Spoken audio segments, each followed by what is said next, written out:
Welcome to the Muscles and Veggies Fitness Podcast. This is where you get nutrition, health, fitness, all perfectly packaged together in a bite-sized podcast to help educate and motivate you to stay on your fitness journey. So thank you for joining me today. What are we talking about today? Today is an interesting topic, Hormones 101, how to optimize your hormonal health. So this was a question that somebody shot into me and they wanted to know more about hormones. The best way I can describe hormones is these are like chemical messengers that our brain actually sends out through the pineal gland and different glands through the body. And these hormones, these chemical messengers, they are sent out to provide different functions of the body. For instance, there's like cortisol. Cortisol is secreted, and we actually get up and get moving first thing in the morning with cortisol. Or maybe you do a hard workout, and that hard workout actually triggers a cortisol response to help get you moving. Cortisol is stimulated by the adrenal glands, also where our adrenaline comes from, also a quick burst of energy. And our adrenal glands actually secrete this cortisol based on a number of factors, including chronic stress, which we are going to talk a lot about in this episode. But what is inverse to cortisol? Well, we have to talk about melatonin. Melatonin is inverse to cortisol. So in other words, as the day goes on, light decreases in our environment, cortisol decreases. Guess what comes up? Melatonin comes up. Melatonin is our rest and recovery sleep hormone. Melatonin is released and we actually go through the stages of our sleep and recovery. Guess what? When melatonin falls, cortisol rises. That gets us up out of bed and gets us moving in the morning. So that's just like two examples of hormones and how they work in the body. But what things disrupt our hormones? So a little bit of a common epidemic, so to speak, in our day and age that we live in is low testosterone or estrogen dominance. Low sex hormones is the problem. So what disrupts those? What is the primary driver for this low sex hormone function, even in our 30, 40-year-old adults and some of even our 20s? I know a couple 20-somethings that are on hormone replacement for low testosterone. So what disrupts? Well, number one is stress, chronic cortisol production. And we have to talk about DHEA because DHEA is what all of our hormones, our sex hormones, are made out of, okay? So excluding other hormones besides sex hormones, DHEA makes up our hormones. So let's say that you have a certain amount of DHEA, like a 5-gallon bucket, okay? And let's say you have a lot of stress going on in your environment. You have kids, you have a business, you have a house to run. On top of that, you're overtraining because you're trying to deal with the stress of all this. So you're doing too much running or too much biking or too much lifting or whatever. You're lifting 6-7 days a week. All of this is too much cortisol production. So not enough rest and recovery, too much cortisol. So that depletes the majority of our DHEA. We're making so much more cortisol than we should. That leaves only so much DHEA to make our testosterone, estrogen, progesterone, and other sex hormones. So stress is the primary driver for why we're seeing so much sex hormone dysfunction. Now there's other reasons why we are too. Chemicals are a big reason, and we have to talk about plastic and BPA, containers, detergents, flame retardants, pesticides. These are all from the National Health and Science Institute of things that are hormonal disruptors. So this is not like woo-woo science I'm throwing out here. Go look it up. The National Health and Science Institute of the United States lists all these things as hormone disruptors. Well, think about that. The average woman walks out of her house and she's putting 16 different products on her body between perfumes, fragrances, lotions, hair products, makeup. That's just the average woman. Some probably do much more than that. And if you want to make the argument that we can't absorb things through our skin, well, why do we have topical creams given from our doctor to us and in the form of even hormones? So they give us hormone replacement in the form of bioidentical creams that you can get from the pharmacy. That's because our epidermis, our skin, has all these little pores, and we can take in chemicals through our skin. We can also take in water through our skin. So basically, I don't want to get too far off in left field, but the primary reason why we should watch the chemicals that we use is because we can take them in through our skin, and we can also breathe those, which also goes through our lungs and ends up in our bloodstream, and our liver has to filter those things out. So I'm not saying to go home and like literally throw half your house in the wastebasket and toss it outside because it's full of chemicals, but maybe just what I advocate my clients do is focus on the cosmetic products that you're putting on your skin. You're showering, you're washing your body with these things. Let's focus on making those things more like essential oils and organic products and things that don't have the phthalates and chemicals and fragrances and different things like that are proven hormone disruptors. Okay, so look for areas. The Environmental Working Group has a great website that you can look up on family-friendly chemical use and products that are tested and proven to be healthier than these other hormone disrupting chemicals. That's not even to mention the hormone disruptors that are in flame retardants. We're breathing these things, in building products. I mean, anywhere where you can optimize this, the better. But we are going to be exposed to these things. There's no way that you're not going to be exposed to these things. So it brings about the thought of, well, you want to know why there's so much hormone disruption on Earth today in modern society? You could make the case that because stress is higher than ever before, chemicals are higher than ever before, and lastly, inflammation is higher than ever before. That's my number 3, is inflammation. And this could be from not only the foods that we're eating, but also from stress, because excess cortisol raises CRP, or inflammation, in the body.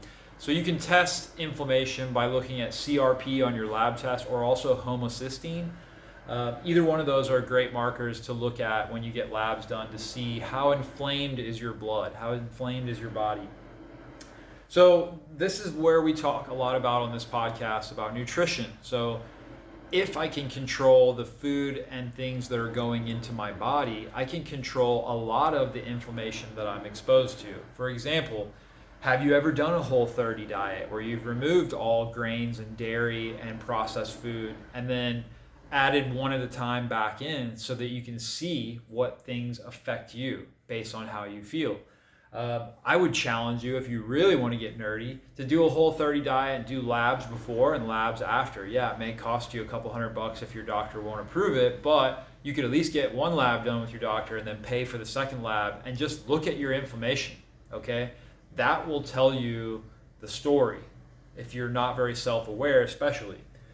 So my point is, if we manage stress and we manage chemicals to the best of our ability, and we manage inflammation, that's a huge piece of the pie right there that we can control our hormone values. Now, other things disrupt hormones in the effect of pathogens, parasites, bacteria overgrowths, yeast and fungus, mold in your house, natural aging. Hormones fluctuate, and we talk about menopause and things like that. But then also viruses like Epstein-Barr virus. COVID's even been shown to disrupt hormones, especially thyroid hormone. So yeah, I mean, there's lots of things that affect hormones. But how can we optimize our hormone health? Well, number one thing I think that we can do to optimize our hormone health is to balance our blood sugars.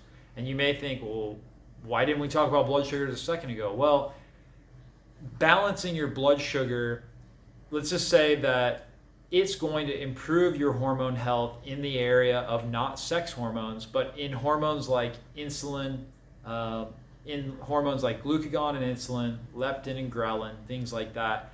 And these serve primary roles for our metabolism. So if we can optimize insulin, we can decrease fat storage. If we can optimize glucagon, we can increase fat burning or lipolysis. If we can optimize leptin, we'll get fuller faster. And if we optimize ghrelin, we're not as hungry as constant.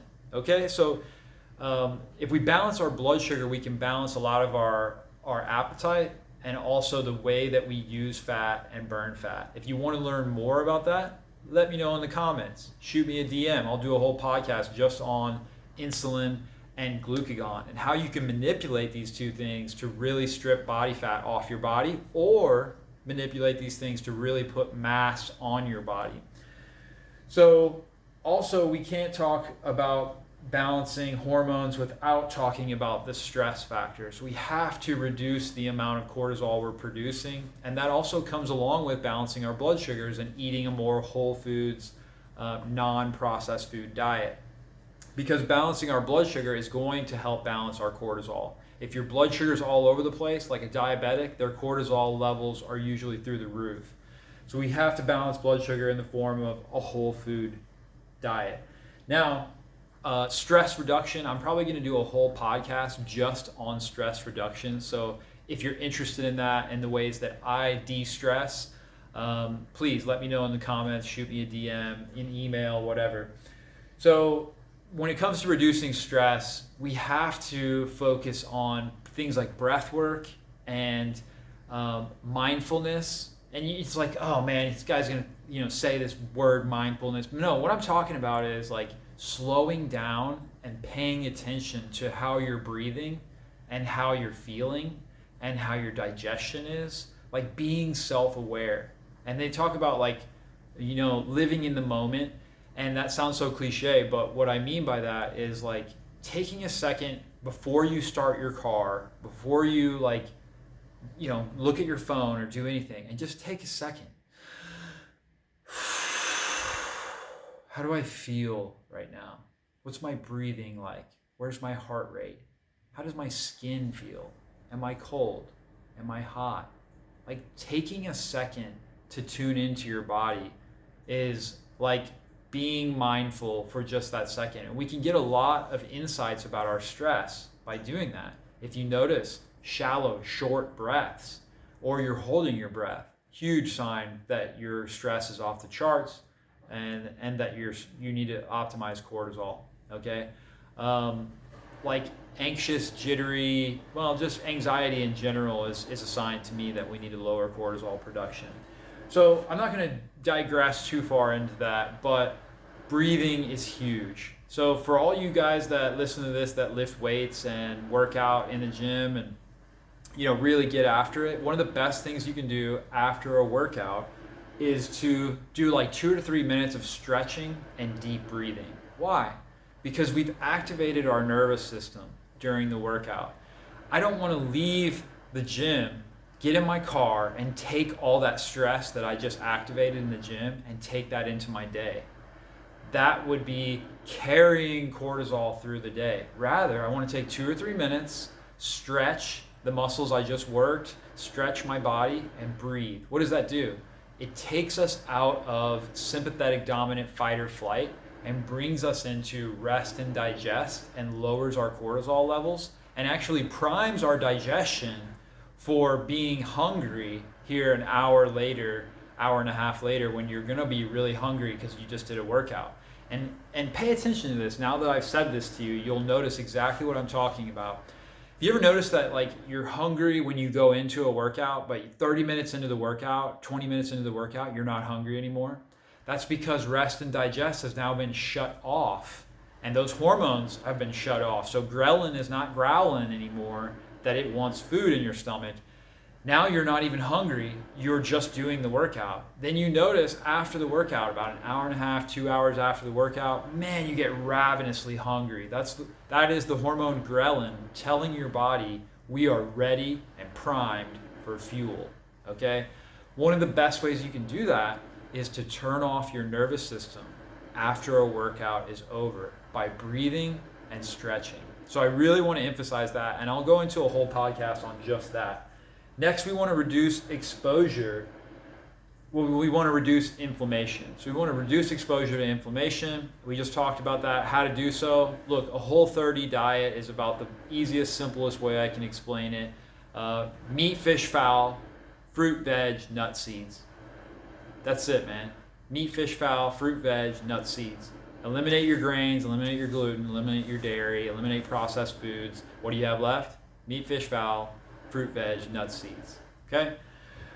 Next, we want to reduce exposure to chemicals. Like I said, don't go home and throw out half your house. Let's just focus on the cosmetic products that you put on your body on a daily basis. Going organic, using essential oils, things like that. Getting rid of the colognes and Axe body spray. Oh man, let me just say this. I know I said this on a few podcasts ago, but here's the guys in the gym that are all worried about their testosterone, and maybe they're even injecting themselves with Anavar or something crazy like some kind of steroid, right? They're so worried about their hormones and their testosterone, but then they go in the shower, they come out and they douse themselves with Axe body spray. Worst thing you could do. It's a complete estrogenic compound you're spraying all over your body. Okay? I digress. However, next we have to work on gut health and digestion, because it doesn't matter if you're eating the cleanest foods in the world. If your gut health is poor, your digestion is poor, that means your inflammation is going to be higher because this food is not digesting properly, and therefore it's raising systematic inflammation in the blood. It's also causing what we call intestinal permeability or leaky gut. So we have to focus on optimizing digestion and gut health, getting rid of bacteria that's overgrown or parasites or pathogens, anything like that. And lastly, this should probably be the number one that I lead off with. If you really want to optimize hormones, you have to optimize strength training. You have to optimize strength training because strength training actually elicits sex hormone building response, which means that when we strength train, our body actually releases anabolic hormones like estrogen, testosterone, progesterone, things like that. So one of the best ways you can do to balance your hormones is all these things I mentioned and strength training on a weekly consistent basis. Now there's also a few supplements that you can use.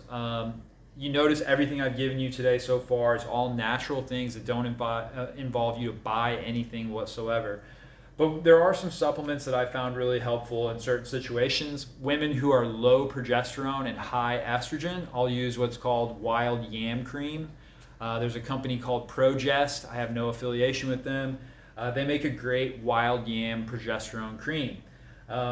Also, chasteberry has been another one that has been found to be really beneficial in balancing female hormones. If you're going through premenopause or menopause, black cohosh is a really, really good supplement that helps with hot flashes. It helps with all the symptoms of menopause. And then lastly, whether you're man or woman, ashwagandha is a great adaptogen.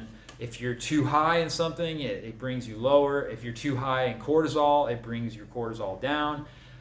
It's also been shown to increase testosterone in the studies that looked at ashwagandha for both men and women. And we could all use more testosterone for the fact that we want to stay lean and we want to stay muscular. And that's the primary hormone that does that. Now, lastly, I want to touch on is seed cycling. What is seed cycling? Well, in Ayurvedic medicine, 3,000 to 5,000 years ago, Ayurvedic medicine started using seed cycling. We all know that there's foods like soy and flax, and these things are very estrogenic, right? You hear about phytoestrogens in food, and soy causes estrogen, and yada, yada, yada, right? Well, phytoestrogens are different than the estradiol that is in our blood. So phytoestrogens we can use to balance female hormones depending on what side of your cycle you're in. So for example, there's progesterone building seeds and there's estrogen building seeds.